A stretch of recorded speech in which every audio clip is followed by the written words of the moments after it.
پہلے خلیفہ کیوں بنایا صدیق کو؟ پہلے حضور کے دفن ہو لیتے، تدفین ہو جاتی، جنازے ہو جاتے، اس کے بعد خلافت کا الگ معاملہ کیا جائے۔ مجھے بتائیے کیا کوئی ملک 3 دن 4 دن یا اتنے دن بغیر حاکم کی رہ سکتا ہے؟ یہ کوئی اصول ہے؟ دنیا کا اصول ہے اور حضور کی سیرت سے لیا گیا۔ اگر ایسے سمجھ نہیں آئی تو صاف الفاظ میں سمجھاتا ہوں۔ پیغمبر ابھی دفن نہیں ہوئے، صدیق خلیفہ بن گئے، صدیق دفن نہیں ہوئے، سیدنا عمر کی خلافت کا اعلان ہو گیا۔ اسی طرح صحابہ کرام کی تدفین سے پہلے تعین سیدنا عمر نے کر دیا تھا کہ میرے بعد یہ کمیٹی میں بنا رہا ہوں، ان میں سے ایک کو خلیفہ بنا لینا، تعین ہو گیا۔ اگر اس طرح سمجھ نہیں آئی تو آسان اور الفاظ، سیدنا عثمان کا بھی جنازہ پڑا تھا، علی پاک نے خلافت کی بیعت لے لی تھی، تو یہ سنت ہے، علی پاک کی سنت ہے۔ چلو حضور کی سنت نہیں مانتے تو علی پاک کی سنت مان لے۔ علیکم بسنتی و سنت الخلفاء الراشدین المہدیین۔ ابھی سیدنا عثمان شہید ہو گئے، 40 دن محاصرہ رہا، پیاسے شہید ہو گئے، جنازہ نہیں ہوا، غسل پاک نہیں ہوا، دفن نہیں ہوئے، تو مسجد نبوی میں سیدنا علی کی خلافت کی بیعت شروع ہو۔ خلیفہ پہلے بنے، جنازہ بعد میں ہوا، تو یہ علی پاک کی سنت ہوئی نا۔ پھر یہ تو دنیا میں اصول ہے، حاکم وقت اچانک فوت ہو جائے، نیب پہلے بنا کے تدفین وہ کرواتا، حکومت کو سنبھالا جاتا۔ یہ اسلام کا ایک اصول اور دستور ہے، کوئی ایسا اعتراض نہیں جس پر کوئی صحابہ کرام کے لیے نعوذ باللہ مذمت یا توہین و تنقیص والا پہلو نکل۔ اس طرح کئی واقعات، اگر یہ واقعہ سمجھنا ہے تو ایک اور واقعہ ہے جو سمجھ تو آ جائے گا، شاید ہضم نہ ہو۔ ایک ہوتا ہے سمجھ، پھر ایک ہوتا ہے ہضم۔ سمجھنا آسان ہوتا ہے، ہضم کرنا مشکل ہوتا ہے۔ ایران کے اندر جب امام خمینی فوت ہوئے تو ان کے کفن سے غسل سے پہلے ان کے نائب کو بنا کے اعلان کیا، وہ بھی 3 دن کے بعد دفن ہوئے،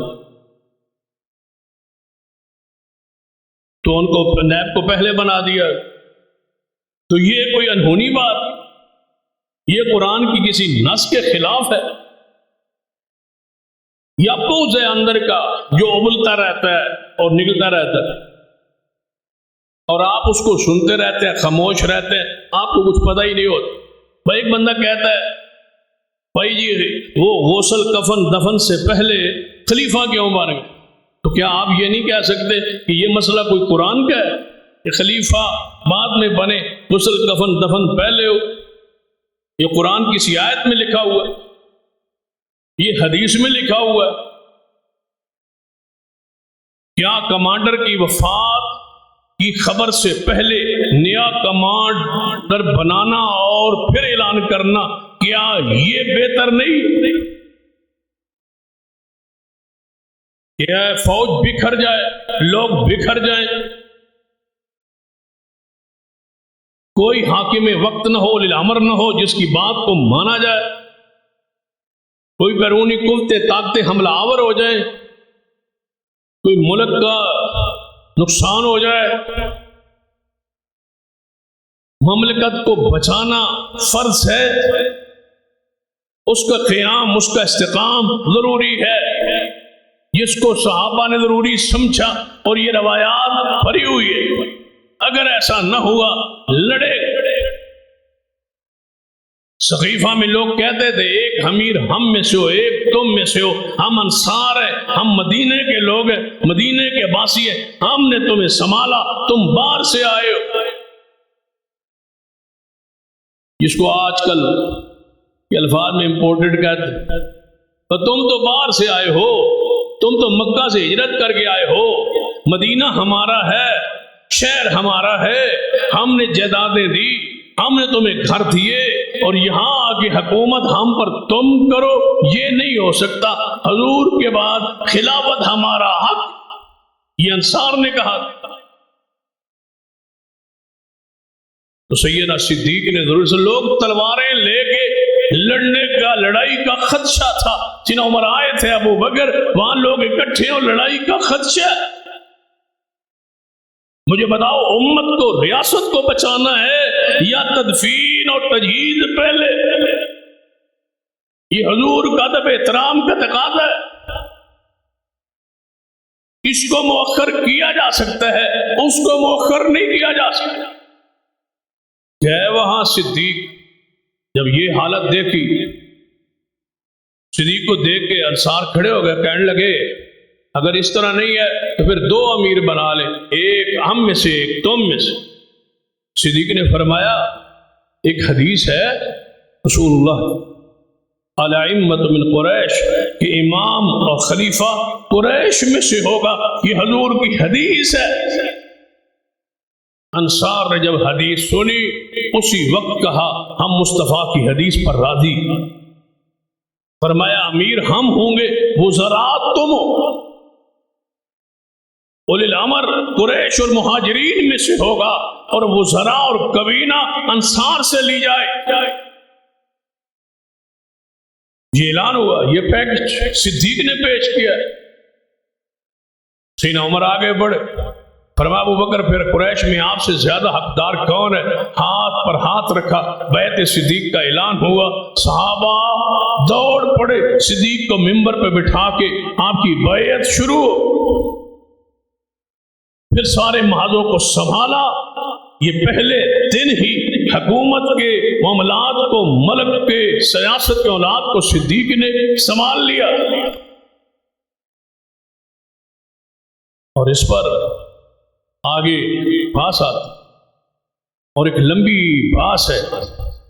شیر خدا، محبوب خدا سیدنا علی رضی اللہ تعالی عنہ ناراضگی کا اظہار کیا، اس میں کوئی شک نہیں، غصے کا اظہار کیا، اس میں بھی کوئی شک نہیں، جو بات حقائق ہے اس کو مان۔ آپ نے فرمایا جو خطبہ سیدنا علی کا ہے اس کو بھی دن میں رکھو۔ فرمایا اے ابو بکر، ہم جانتے ہیں کہ آپ کی شان کو، آپ کے مقام کو، آپ کے درجے کو، آپ کو فضیلت کو، اللہ نے آپ کو جو رتبہ دیا ہے، خلافت کے امور جو آپ کے حوالے کیے ہیں، ہمیں اس پر کوئی اعتراض۔ آپ کے رتبے کو جانتے ہیں، آپ کی شان کو جانتے ہیں، آپ کے مقام کو جانتے ہیں۔ یہ سیدنا علی کا خطبہ صحیح البخاری پہ موجود۔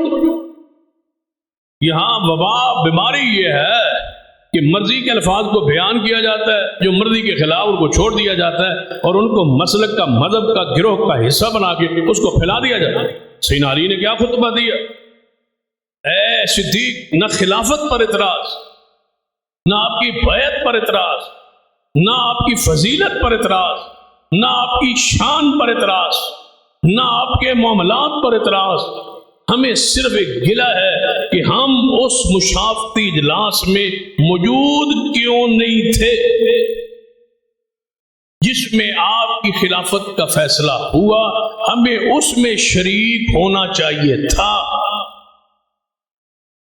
ہم تو اہل بیت گھر کے معاملات میں مصروف تھے، حضور کی وفات کے معاملات میں مصروف تھے، آپ نے یہ معاملات حل کیے، درست کیے، لیکن ہمیں بلانا چاہیے تھا، میرا اس میں موجود ہونا ضروری۔ صدیق کا جواب سن، یہ تو ہے سینا شیر خدا کا معاملہ۔ اب سینا صدیق فرمایا اے علی، اس میں کوئی شک نہیں کہ آپ کو موجود ہونا چاہیے، لیکن حالات اس قدر بگڑ چکے تھے، اگر ہم یہ فیصلہ نہ کرتے تو خانہ جنگی کی طرف لوگ بڑھ جاتے۔ ہم نے مناسب سمجھا کہ اس معاملے کو حل کر لیا جائے۔ جہاں تک شان، مقام، عزت کا تعلق ہے، اے علی، مجھے اپنے خاندان خون سے تم زیادہ پیارے ہو، یہ سیدنا صدیق کا جواب۔ سیدنا علی نے فرمایا اے صدیق اگر یہی معاملہ ہے آپ ہاتھ آگے کریں، میں علی آپ کو خلیفہ بلا فصل تسلیم کرتا ہوں۔ سیدنا علی نے تسلیم کر لیا۔ کہتے ہیں ہم نہیں مانتے، یہ وہی جھگڑا ہے، وہی رولا ہے، ہم نہیں مانتے۔ علی پاک نے مان لیا، ہم نہیں مانتے، بہتر نہیں ہوا؟ اب علی مانتا ہے تو ہم نہیں مانتے، اور ہمیں کیا چاہیے کہ علی مانتا ہے اور آپ نہیں مانتے۔